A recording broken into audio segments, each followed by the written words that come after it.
میرے محترم بھائیوں، حضرت ابو ذر غفاری رضی اللہ تعالیٰ عنہ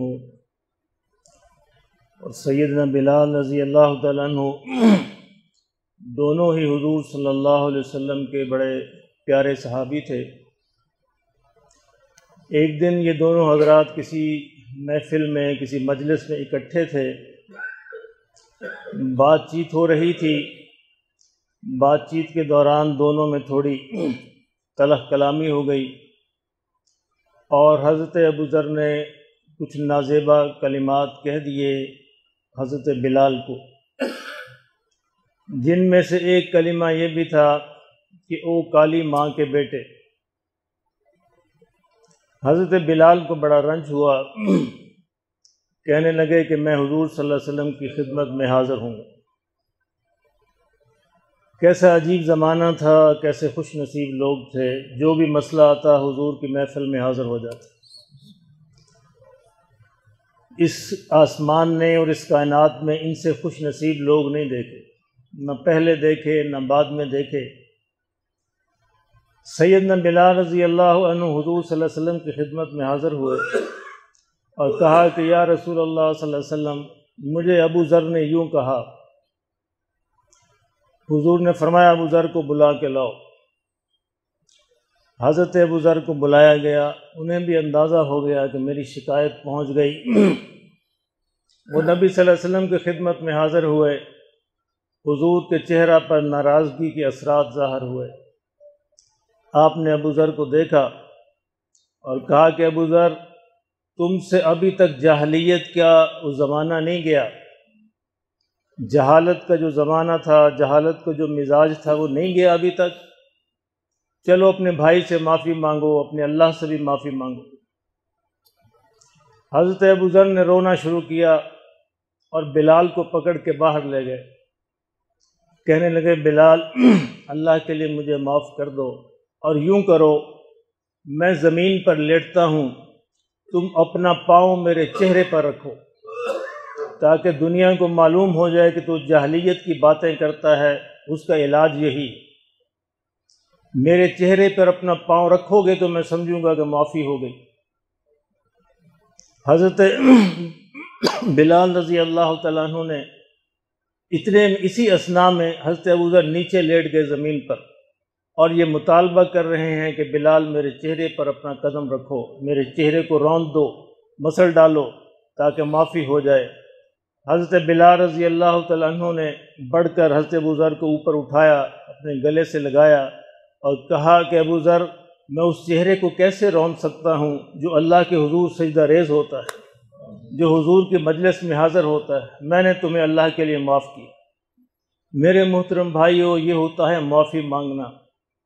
معافی مانگنا اس کو کہتے ہیں۔ منہ سے دو لفظ سوری کے نکال کے معافی نہیں ہوتی۔ جب آپ کسی کا دل دکھاتے ہیں تو 10 فٹ کی زبان نکال کر اس کا دل دکھاتے ہیں اور 2 انچ کی معافی مانگ کے کہتے ہیں کہ معافی ہو جائے گی۔ معافی اس طرح ہوتی ہے جس طرح ابو ذر نے معافی مانگی تھی۔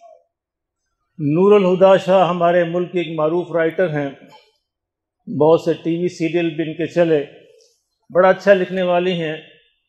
یہ لکھتی ہیں کہ میں دبئی میری بیٹی رہتی تھی، میں اس کے پاس گئی، اس کے ہاں بیٹی کی پیدائش تھی، کچھ عرصہ میں ٹھہری۔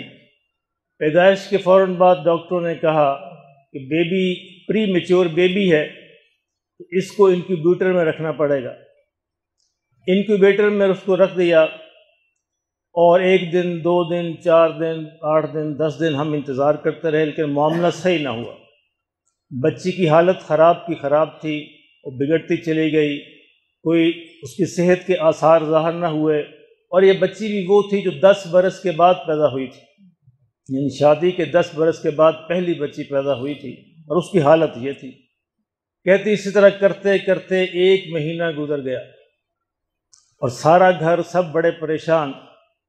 ایک دن کہتے رات کو تہجد کے وقت میں اللہ کے حضور سجدہ ریز ہوئی اور میں نے کہا کہ مولا، مجھے تو یاد نہیں پڑتا، لیکن ہو سکتا ہے میں نے کسی کا دل دکھایا ہو۔ میرے مولا، تو ہی میری رہنمائی فرما اور مجھے بتا دے میں نے کس کا دل دکھایا، میں اس سے معافی مانگوں۔ کہتے بس اللہ کو میری یہ ادا پسند آئی، ایک لمحے کو ایک چہرہ میری آنکھوں کے سامنے آ گیا اور بس 2-4 سیکنڈ کے لیے معاملہ ختم ہو گیا، لیکن میں نے پہچان لیا کہ وہ چہرہ کون ہے۔ اللہ کہتے 20-25 برس پرانی بات تھی۔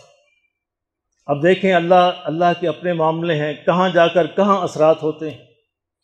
کہتے واپس میں، یہ حیدرآباد کی رہنے والی ہیں، کہتے واپس میں حیدرآباد آئی اور مجھے یاد آیا کہ 25 برس پہلے جب میں بھی جوان تھی اور وہ بھی جوان تھی، کسی اسکول کے اندر وہ پڑھاتی تھی اور اسی اسکول میں ان کی بھانجی یا بھتیجی پڑھتی تھی۔ کہتے اس نے آ کر، بھانجی نے یا بھتیجی نے آ کر مجھ سے شکایت کی کہ آج فلاں استانی نے میری بےعزتی کی ہے، اور بےعزتی اس نے اس لیے کی ہے، وہ کہتی ہے کہ تمہارے اتنے نمبر تو آ نہیں سکتے، تم نے ضرور نقل سے پاس ہوئی ہے، تم اتنی قابل نہیں ہو، کتنے کیسے نمبر لے لیے۔ مجھے بڑا غصہ ہے، میری بھانجی کی بےعزتی کی اس ٹیچر نے، ٹیچر کی کیا مجال۔ کہتے میں اسکول پہنچ گئی، جوانی کا جوش تھا، میں پرنسپل کے دفتر گئی اور جا کر کہا فلاں ٹیچر کو بلاؤ۔ ٹیچر کو بلایا گیا اور ٹیچر سے پوچھا کیا تم نے ایسا کہا اس کو؟ اس نے کہا جی ہاں نے میں کہا ہے، اس لیے کہ یہ بڑی نالائق لڑکی ہے، اس کے اتنے نمبر آ نہیں سکتے، اس نے اتنے نمبر ظاہر نقل لگا کے لیے ہوں گے۔ کہتے چونکہ پرائیویٹ اسکول تھا، پرنسپل کو اپنی فیسوں سے غرض تھی، اس نے اس کی بےعزتی کی، اور بھی ٹیچر آ کر شروع ہو گئے، انہوں نے بھی تماشا دیکھنا شروع کر دیا۔ کہتے وہ ٹیچر خاموش ہو گئی اور اپنی بےعزتی سنتی رہی حتیٰ کہ اس کی آنکھوں سے 2 موٹے موٹے آنسو نکلے۔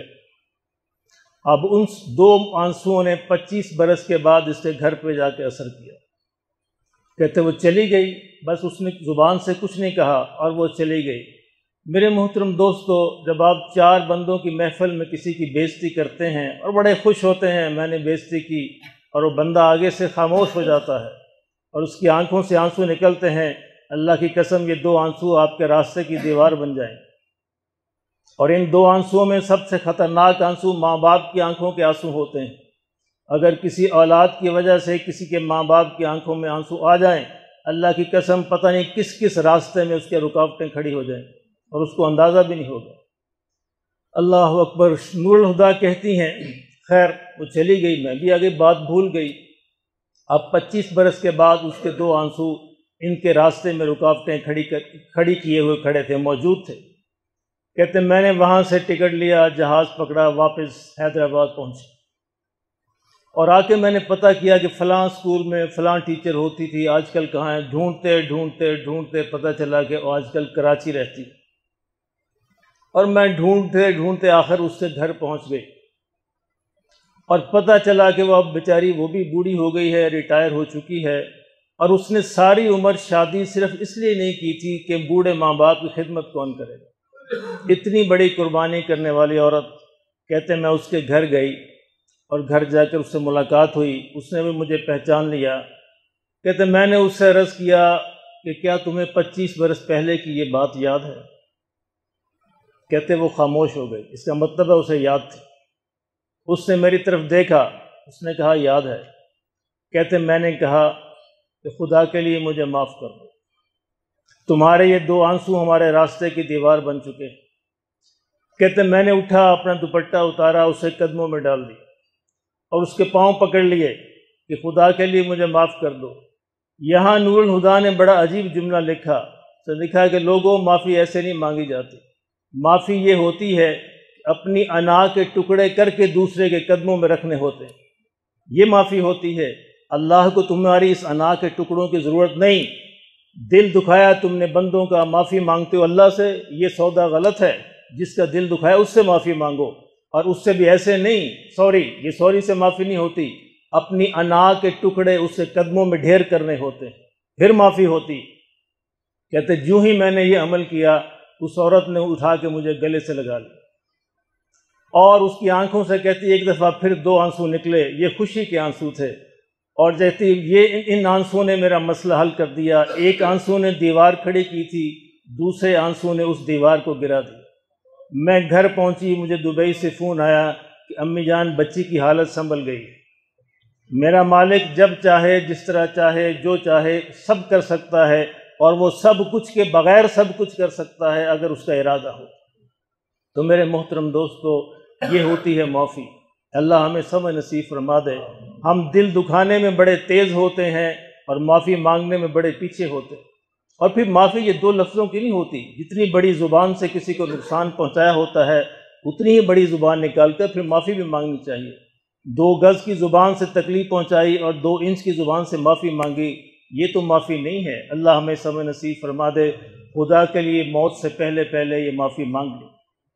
ایک تو یہ معافی جو ہے، یہ مسئلہ جو ہے دنیا میں تمہارے آگے رکاوٹیں کھڑی کرے گا، اور اگر بغیر معافی مانگے چلے گئے تو پھر آخرت میں اپنی نیکیاں دے کر جو ہے یہ معافی مانگنی پڑے گی۔ اللہ ہمیں اس روز سے محفوظ فرمائے اور دنیا کے اندر ہی ہمارا معاملہ جو ہے صاف فرمائے۔